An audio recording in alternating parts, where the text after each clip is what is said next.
यस्य निश्वसितं वेदाः यो वेदेभ्योऽखिलं जगत् निर्ममेतमहं वन्दे विद्यातीर्थमहेश्वरम्।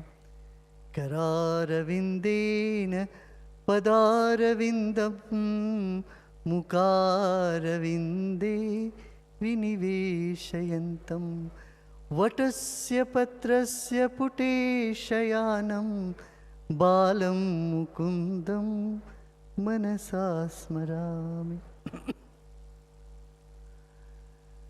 मंच में आसीन परम पूज्य श्री श्री श्री चिन्नजीयर स्वामी जी हमारे राष्ट्र के उत्तम कोटि के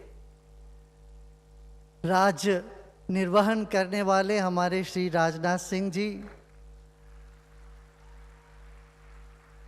आंध्रा के गवर्नर जी रामेश्वर राव जी, अन्य सभी यहाँ जो उपस्थित है। आज देखिए इतना सुंदर दिन है। आज क्या है? मध्व नवमी है। हमारे देश सनातन धर्म के 3 बड़े बड़े आचार्य हुए। एक आदि शंकराचार्य, फिर श्रीमद् रामानुजाचार्य और उसके बाद मध्वाचार्य।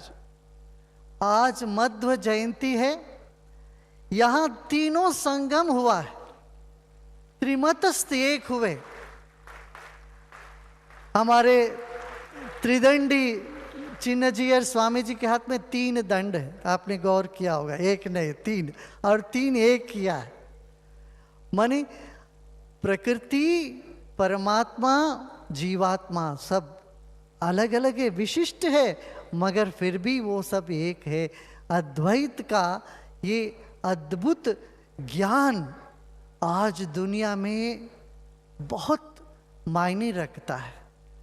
भारतीय ये आध्यात्मिक विज्ञान आज दुनिया के कोने कोने में गूंज रही है, क्योंकि इसमें ऐसी बात है जो जीवन को सुधारने का, जीवन को थामने का और ऊपर उठाने का बल रखता है।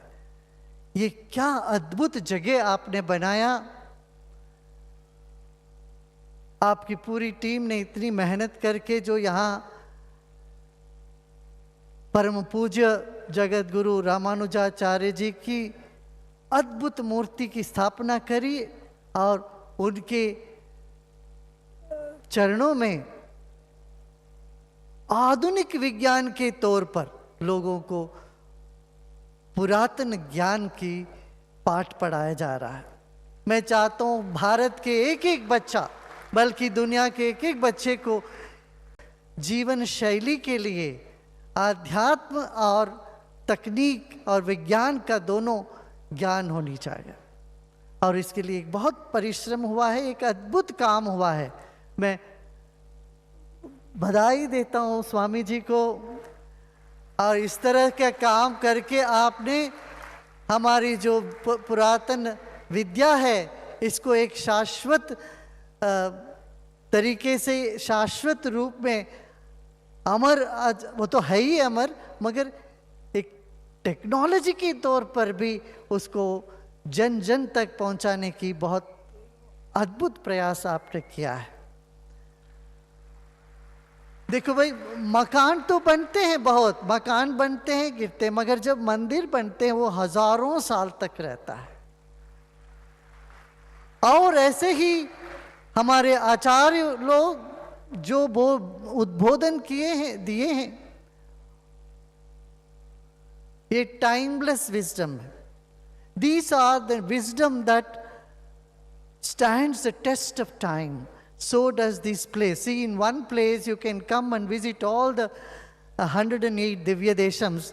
It is again a very big service to our country, our nation.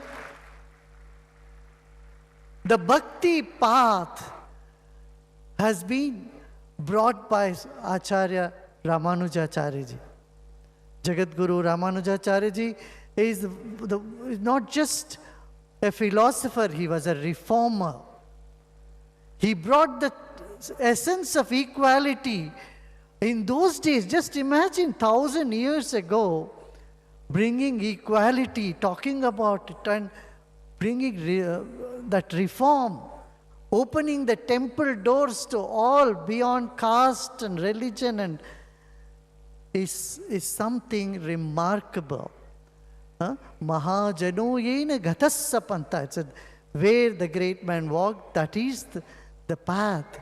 And such a path has been kept alive by our Pujya Chinnajiyar Swamiji and the entire parampara for 1,000 years. So, we wish that kids, children, youngsters, they come here, learn, make their life rich. See, life is like a tree, that the roots have to be old, shoots have to be new. So similarly, our roots, we should nurture the roots, and the science, which is the shoots, will nurture by itself. So our temper has always been scientific. And if you just go around the place, you know, how the Vedic knowledge is brought into technology and made available to our current generation and future generation. I once again congratulate the president of this foundation and all the organizers here who have done an excellent job in such a short period. Let this place be a place of solace, of happiness and spiritual elevation to one and all. Om Namo Bhagavate Ramanujaya. Om Shanti.